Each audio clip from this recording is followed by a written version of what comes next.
Family, कैसे हो? I hope सब अच्छे होंगे।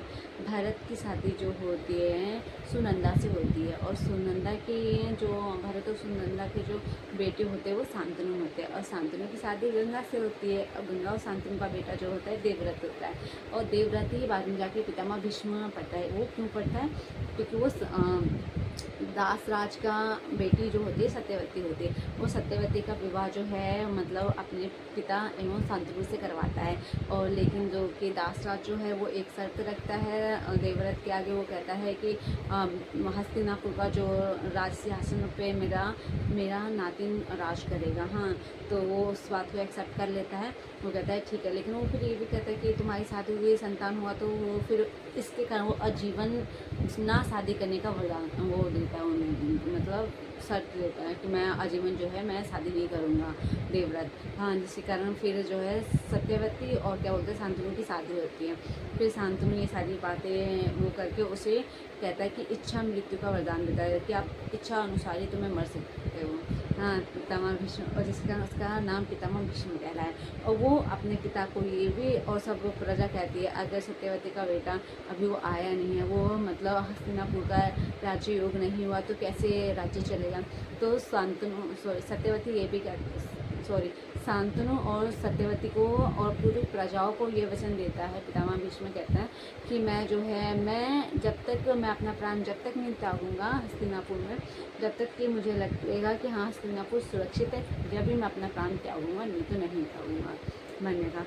वो फिर इस बात के लिए हैरान होते, सारी प्रजा उसको बहुत सल्यूट करते हैं। हाँ, फिर जो है सत्यवती और शांतनु के दो बेटे होते हैं, चित्रांगद और विचित्रवीर। चित्रांगद जो कि वो मर जाता है, ठीक है, फिर मतलब युद्ध में मर जाता है। विचित्रवीर की फिर जो है शादी होती है अंबिका और अंबालिका से होती है।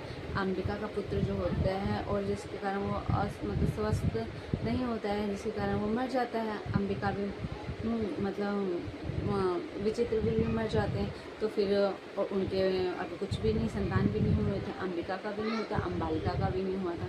फिर वो जो होता है सत्यवती जो है शादी से पहले जो होती है एवं उसका एक बेटा होता है वेद व्यास। वो वेद व्यास को बुलाती है और वो कहते हैं कि आप जो है पहले तो वो कहते हैं पितामह भीष्म कहते हैं कि आप या अंबिका से शादी कर लो। कहते नहीं, मैंने जो आजीवन जो है मतलब शादी ना करने का प्राण लिया।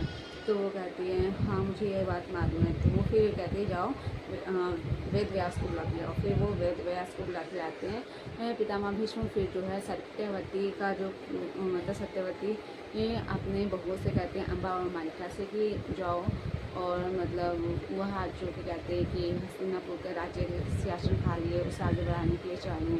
हाँ, तो फिर जाती है, फिर अंबिका को भेजती है। तो अंबिका वेद व्यास को देख के आँखें बंद कर लेती है, जिस कारण उसका बेटा जो है अंधा पैदा होता है, जिसका नाम होता है धृष्टराज। हाँ, फिर वो दूसरी को अंबालिका को भेजती है। अंबालिका भी उसे देख के डर जाती है वेद व्यास को, तो जिसके कारण उसका भी पुत्र जो है स्वस्थ नहीं रहेगा। हाँ, जिसका होता है पांडु। हाँ, पांडु।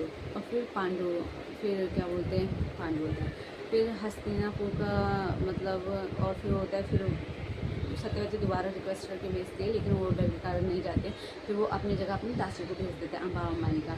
और वो मतलब ना वो घबराती है, ना वो डरती है, ना आँख बंद करती है, जिस कारण उसका विदुर पैदा होता है और वो बहुत ही स्वस्थ रहता है और हर चीज़ में निपुण वो आगे रहता है। ठीक है, फिर ये तीनों जाते हैं आश्रम। फिर आश्रम से शिक्षा ग्रहण करने के बाद आते हैं। फिर धृष्टराज जो है अंधा होने के कारण वो राशि आश्रम पे तो राज नहीं कर सकता है, तो वो श्रेष्ठ पुत्र होने के बावजूद भी हाँ फिर वो पांडु को उस पर राज कर देते और धृष्टराज इसके अंदर ये घृणा आ जाती कि मैं क्यों राज कर सकता। हाँ, तो फिर इसलिए फिर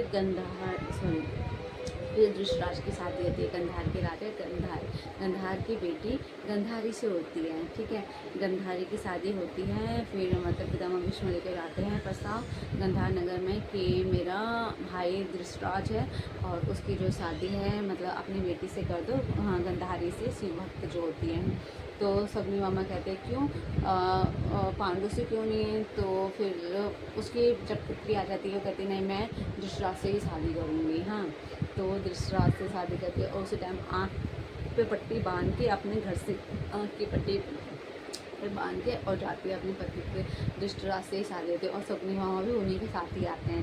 ठीक है, तो सपनी जी आते हैं वहीं पे, धृष्टराज हस्तिनापुर में ही रहते हैं। फिर पांडव की शादी होती है, वो होती है कुंती से होती है, कुंती से होती है, और फिर और मातृ से होती है, ठीक है। और धृतराष्ट्र का बेटा जो होता है युधिष्ठिर, दुर्योधन होते हैं, 100 पुत्र होते हैं उनके, और एक पुत्री एवं दुशाल होती है, ठीक है।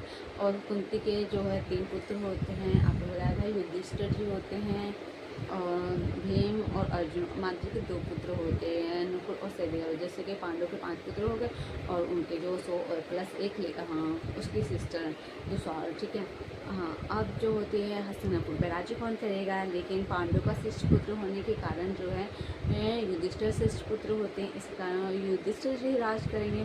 तो युधिष्ठिर जी का जो है मतलब राज्याभिषेक होने से पहले वो उन्हें कहते हैं कि जाओ प्रजाओं से मिलाओ। हाँ, तो वो फिर लक्षगृह में उन्हें भेजा जाता है, और लक्षगृह में भेजने के कारण और उसको दुर्योधन और क्या बोलते हैं उसके मामा शक्नि उसे मारने की प्लानिंग बनाते हैं। कर्ण होता है मारने की प्लानिंग मतलब प्लानिंग बनाते हैं, ताकि मर जाएंगे तो जो है मतलब दुर्योधन राज करेगा, तो इसलिए। लेकिन वो बच जाते हैं। विदुर उनको किसी गुप्तचर को भेज के बता देते हैं कि वहाँ से निकल जाओ, नहीं तो मारे जाओ, तो वो निकल जाते हैं। हाँ, और उन लोग को लगता है कि मतलब 5 पांडव और माता कुंती मरती हैं, लेकिन मरी नहीं होती हैं। हाँ, वो मरे नहीं होते। 2 साल तक वो गुप्तचर रहते हैं। वहीं पे 2 साल के अंदर जो भीम की शादी हिडिंबा से होती है, और जिसका पुत्र जो होता है घटोत्कच होता है, ठीक है। वो भी महाभारत में आता है, वो भी अपने मतलब उनको साथ देता है, पांडवों को साथ देता है लड़ाई करने में, ठीक है। और मतलब फिर क्या होता है उनके साथ होते हैं 2 साल के और फिर घटोत्कच फिर जो होता है वहीं पे, ठीक है, पंचौर नगर में जो है हमारी द्रौपदी जी का स्वयंवर होता है। स्वयंवर होता है तो उसमें एक शर्त रखी जाती है कि ऊपर मछली टांग दी जाती है और नीचे पानी रहता है थाली के अंदर, और कहते हैं कि थाली में से निशाना लगाकर जो मछली के आँख पे मारेगा मैं उसके साथ मतलब उसके साथ अपनी बेटी की शादी कर दूँगा। तो सब आते हैं वहाँ पे, धीरे धीरे सब करते हैं। दुर्योधन भी आता है, वो भी हार जाता है, सब राज्य आते हैं, सब हार जाते हैं। और ये 5 जो है भाई जो है पांडव भेष बदल के जाते हैं, और वो वहीं पे फिर अर्जुन जी मारते हैं तीर और लग जाता है निशाना, और फिर वो लेके जाते हैं। कृष्ण भगवान भी आते हैं स्वयंवर में। तो फिर जो है मतलब अपनी द्रौपदी की शादी जो होती है वो अर्जुन से हो जाती है। अर्जुन और भीम लेके जाते हैं और कहते हैं माता हम भिक्षा लेके आती है। और कुंती माता जो है खाना बनाती रहती है, वो बिना देखे कहते हैं कि 5 भाई आपस में बांट लो, जिसके कारण जो होते हैं 5 पांडव की एक पत्नी कहलाती है हमारी जो है कुंती माता जी।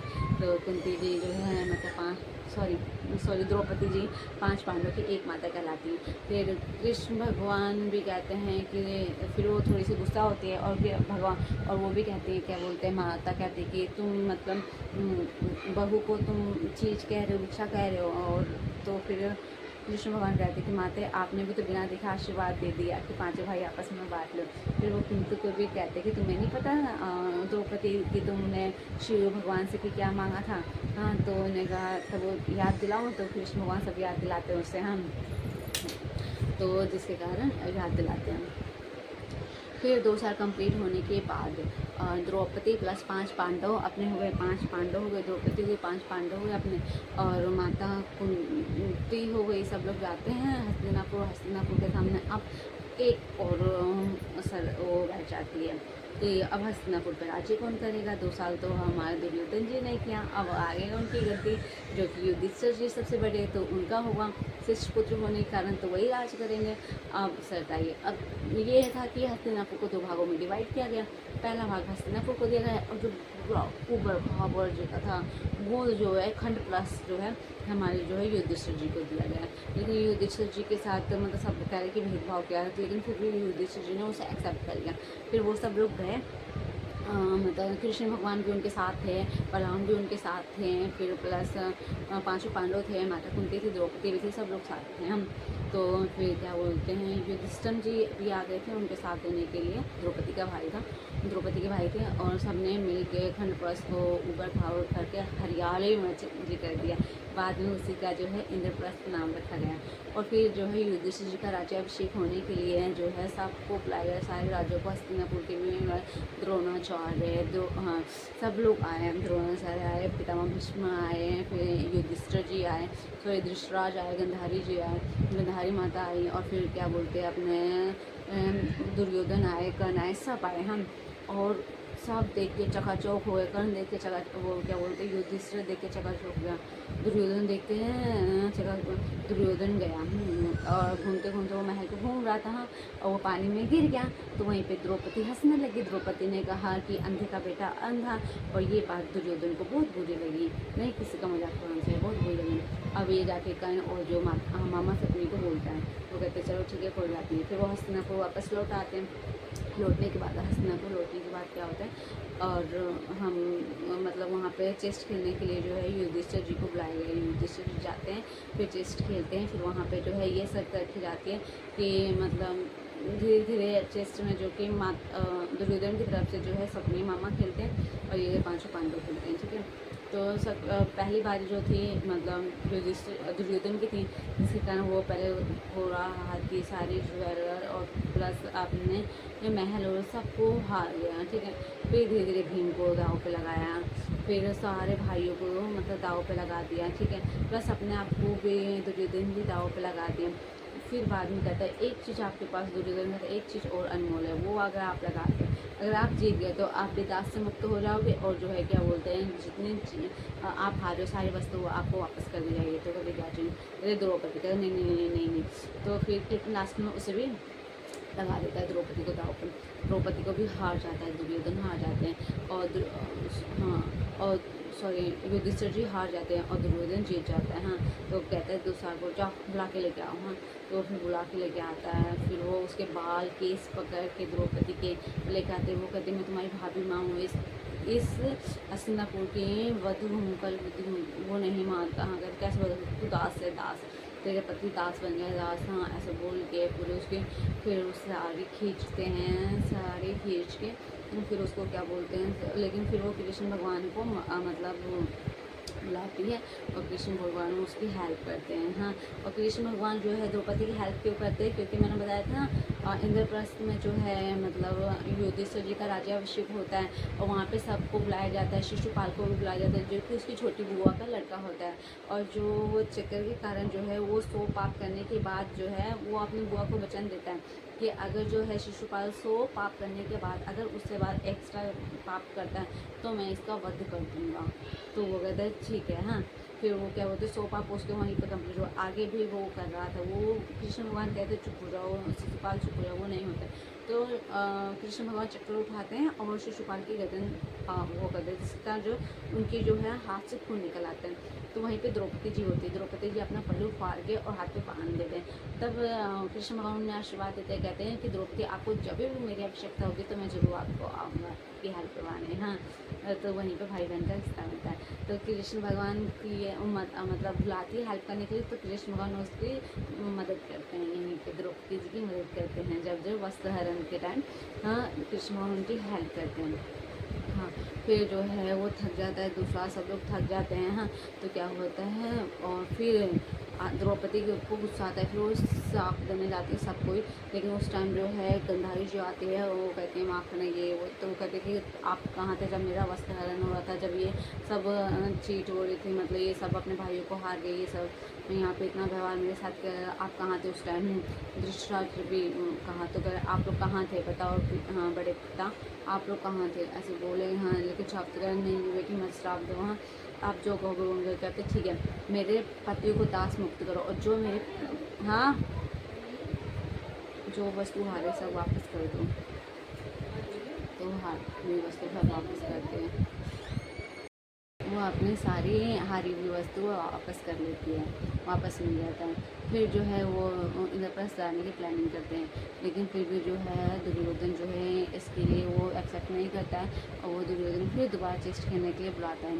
अब वो उसको ये शर्त रखता है, कहता है कि 12 साल का वनवास, अगर जो हारता है 12 साल का वनवास और 1 साल का अज्ञातवास होगा। तो कहते हैं ठीक है। तो फिर कहता है दुर्योधन जो है इस बार युधिष्ठिर को देता है टाइम। हाँ तो भी जो है युधिष्ठिर हार जाते हैं। फिर जो है युधिष्ठिर जी 12 साल का वनवास और 1 साल का अज्ञातवास करते हैं। तो वहीं पे अज्ञातवास करते हैं और 1 साल का अज्ञातवास करने में जो क्या होता है, दुर्योधन मतलब दुर्योधन इसलिए वो कहते कहते कि जो है मतलब 12 साल के अंदर सारी प्रजा जो है युधिष्ठिर जी को भूल जाएगी। दुर्योधन का ये प्लान था। तो वो 12 साल मतलब बिताने के बाद 1 साल जो है मस्सा में वो अपना बिताते हैं। वहीं पे मतलब 1 साल बिताते हैं। तो फिर वहीं पे क्या होता है, मस्से के जो रानी होती है उसका भाई कीचक होता है। कीचक जो कि देखो मस्सा में जो द्रौपदी होती है वो रानी की दासी बनी रहती है। हाँ, और क्या बोलते हैं, और रानी की दासी बनी है। और अर्जुन जो होता है नपुंसक होने के कारण और क्या बोलते हैं उसको श्राप देते हैं, उर्वशी श्राप देते हैं कि तुम जो है वो रहोगे नपुंसक रहोगे, जिसके कारण वो नर्तक सिखाती है उसकी बेटी को। हाँ, जिसका नाम होता है उत्तरा। और प्लस क्या बोलते हैं, और दास बना रहता है चेस के लिए वो जो युधिष्ठिर जी होते हैं राजा के, वो बने रहते हैं। और घोड़े हाथी को जो अनुग्रह सहते हैं उसका पालन करते हैं। रसोईया में भीम जी रहते हैं और जिसके कारण सब रहते हैं। और कीचक आता है अपने बहन के घर, ठीक है, मत्स्य में आता है, मत्स्य देश में आता है। और वो जो है द्रौपदी को देख के मोहित हो जाता है और वो कहता है कि मेरी जो होगी मतलब द्रौपदी से मेरी शादी करवा दे। तो द्रौपदी कहती है मैं शादीशुदा हूँ, मैं नहीं कर सकती। हाँ, और वो अपनी बहन से भी कहता है, बहन भी समझाती है कि ये शादीशुदा है, नहीं हो सकता। हाँ, तो कहते नहीं मतलब मैं करूँगी इसी से। वो कहते हैं ठीक है, मद्रा वो अपनी बहन से कहते हैं तुम इसे मद्रा के बहाने मेरे कक्ष में भेज दो। तो कहते हैं जाओ द्रौपदी ये जो है मतलब मद्रा दे के आओ। तो वो द्रौपदी जाती है और मद्रा दे के आती है। वहीं के साथ उसके साथ मिसबिहेव करता है कीचक, और जिसके कारण जो है भीम को गुस्सा आता है और वो दरबार में भी जाती है, मत्स्य देश के राजा के दरबार में जाती है। वो कहती है कि इसने साथ में सब मिसबिहेव किया है, ऐसे सब वहीं पर वो कहते हैं। युधिष्ठिर जी भी होते हैं, वो भी सनी से कहते हैं। भीम को आता है गुस्सा, लेकिन उसे भी समझाते कहते नहीं आप कुछ दिन की बात है, फिर बाद में बताएंगे, अभी नहीं है, रहने दो, अज्ञातवास पूरा हो जाने दो, कहीं कि हमें छुपने की वो जगह नहीं ही पे हमने इनका नाम उठा है, ऐसे बोल के वो थोड़ा सा नीचे सर करके चले जाते हैं। सबको गुस्सा आता है, अर्जुन को भी गुस्सा आता है। हाँ, नकुल से देव को पता चला तो भी गुस्सा आता है। तो फिर वो कहते हैं, वो भीम के पास जाती है द्रौपदी। तो वो कहती है कि नहीं मुझे बदला लेना है। तो कहते हैं ठीक है। तो वो कहते हैं कीचक को किसी भी बहाने एवं नृत्य कक्ष में बुला के लाओ। तो जो होती द्रौपदी जो है कीचक को किसी भी बहाने नृत्य कक्ष में बुला के लाती है और भीम उससे मार देता है। अर्जुन जी ढोल बजाते हैं और भीम उससे पकड़ के मार देता है। हाँ, तो फिर जो है हस्तिनापुर में पता चल गया कि हाँ भाई कीचक का वध हो गया, कीचक का वध हो गया। तो सब क्या कीचक का वध कौन कर सकता है, 5-6 लोग कर सकते थे। एक तो जो होता है कर्ण, दुर्योधन और बलराम और भीम और द्रोणाचार्य। हाँ, तो फिर कीचक का वध कौन कर सकता है। तो उसे पता चल गया कि हाँ भीम 5 पांडव वहीं पे हैं। तो फिर वो जिसके कारण जो है मत्स्य देश को वो हमला करवाता है। तो मतलब उत्तरा का भाई होता है, मतलब वो जाता है क्या बोलते हैं, अर्जुन जी जाते हैं और वो भी लड़ते हैं मत्स्य देश के साथ, तो वो भी लड़ते हैं। तो जिसके कारण मत्स्य देश की जीत होती है। और जीत होने के कारण जो होती है वो खुशी के कारण राजा कहता है कि उत्तरा की शादी जो मैं तुमसे करवाना चाहता हूँ अर्जुन। तो वो कहता है नहीं मैं नहीं करवा सकता। हाँ, लेकिन आपने जब शादी का वो किया है तो मेरा एक बेटा है जिसका नाम अभिमन्यु है, सुभद्रा और मेरा बेटा है जो कि कृष्ण और क्या वो बलराम की बहन है। हाँ, तो उनका और कृष्ण और बलराम की बहन सुभद्रा है और सुभद्रा की शादी मेरे से हुई है। तो मेरा अर्जुन और जो सुभद्रा का बेटा अभिमन्यु है, मैं उसकी शादी जो है अभिमन्यु की शादी जो आपकी बेटी उत्तरा से करवाना चाहता हूँ। तो जिसके कारण उत्तरा की शादी होती है, सबको बुलाया जाता है, मतलब कि लोगों को बुलाया जाता है, हो जाती है शादी। अब वो 5 पांडव और कृष्ण भगवान और बलराम सब और जो कि सब कहते हैं कि चलो अब 1 साल अज्ञात वर्ष भी पूरा हो गया, 12 साल भी हो गए, अब जो है हस्तिनापुर या इंद्रप्रस्थ हमें लौटा दें। और क्या बोलते हैं युधिष्ठिर दुर्योधन कहता है नहीं हमने आपका अज्ञात वर्ष जो है भंग कर दिया, मैं नहीं दूंगा। वो इस बात पे कह रहा था नहीं मैं नहीं दूंगा। तो कहता नहीं देना पड़ेगा, नहीं तो हम या तो हमें इंद्रप्रस्थ लौटा दो या तो हस्तिनापुर लौटा दो, हाँ नहीं तो हम युद्ध करो। तो ये कह रहे हैं। तो कृष्ण भगवान जाते भी है शांति दूत बन के, तो वो कहते हैं कि नहीं। अब दुर्योधन चाहता था कि हाँ युद्ध हो, क्योंकि द्रोणाचार्य इनके साथ थे, ठीक है। और क्या बोलते हैं, कर्ण था इसके साथ, पितामह भीष्म था जो कि आजीवन मरने का उसके पास वरदान था, इच्छा मृत्यु का वरदान था। सब लोग इसके पास थे, हाँ, जो कि ताकतवर थे, और बाकी लोग तो थे ही नहीं, हाँ। और ये कहते 5 पांडव हैं, हाँ। कृष्ण भगवान के पास ये जाता है, कहता है कि मुझे जो है कृष्ण भगवान कहते हैं कि तुम्हें मेरा साथ चाहिए कि मतलब मेरे जो सैनिक है वो चाहिए। तो कहते हैं कि मुझे आपके सैनिक चाहिए। तो सैनिक मांग लेता है, अर्जुन जी उनके साथ मांग लेते हैं। तो इसलिए वो अर्जुन जी के साथ साथी बने रहते हैं कृष्ण भगवान, उनको अपनी पूरी प्रजा दे देती है। तो वो ठीक है, फिर लड़ाई के आरंभ हो जाता है। फिर जो है लड़ाई स्टार्ट हो जाती है, और दुर्योधन को कौन मारता है, दुर्योधन को भी भीम मारता है, दुसार को भीम मारते हैं, ठीक है। और अर्जुन जी कर्ण को मारते हैं, पितामह भीष्म को मारते हैं, लेकिन उस इच्छा मृत्यु के वरदान के कारण वो जब तक हस्तिनापुर नहीं देखते कि सुरक्षित है, जब तक वो अपनी जो है मृत्यु नहीं त्यागते हैं, ठीक है। और दुर्योधन को भीम मारते हैं, और दुसार को भी भीम मारते हैं, प्लस जो कि द्रोणाचार्य को जो है युधिष्ठिर जी मारते हैं, ठीक है। ये हमारी है स्टोरी। और भीम और अभिमन्यु भी मारा जाता है। अभिमन्यु को सारे लोग मिलके मारते हैं। वो चक्र जो कि दुर्योधन अर्जुन के लिए रचा गया था, लेकिन भीम उसमें जाके फंस गए वो, और उसको सब मारे। वो बोलता भी कि मत मार, तो एक एक करके मारो, लेकिन सब एक के साथ उसे घेर लेते, एक के साथ एक लड़ाई करो तो मारते हैं, सब नहीं घेरते थे। और जिसके कारण बाद में पांडव की जीत होती है, और जो कि और कौरव हार जाते हैं। और हाँ, और क्या बोलते हैं, गंधारी भी नहीं चाहते थे कि उसका पुत्र मरे, तो इसलिए उसने कहा था कि कहा था कि ठीक है, जैसे तुम उन्हें जन्म लिए थे ना नंगे, वैसे तुम आओ मेरे सामने। वो कहता है जाता है वो, तो वो देखता है कृष्ण भगवान जाते हैं, कृष्ण भगवान कहते आओ तुम अपने मेरे सामने ऐसे जाओगे, हाँ। तो जिसके कारण वो अपने जंघे को ढाक लेता है, दुर्योधन अपने जंघे को ढाक लेता है, हाँ। और और जैसे ही वो गंधारी के सामने जाते हैं, और गंधारी अपनी आंखें खोलती है, और वो सब पे उसको मतलब नहीं, जितना भी मारो उसको नहीं वो लगेगा, लेकिन वहाँ पे पत्ते ढाक देते हैं, जिसके कारण भीम जो है उसके जंघा पे मारता है, और जिसके कारण जो है दुर्योधन की मौत हो जाती है। वो जो है भीम क्या बोलते हैं, कृष्ण भगवान बताते हैं ऐसे मारे, तो इसलिए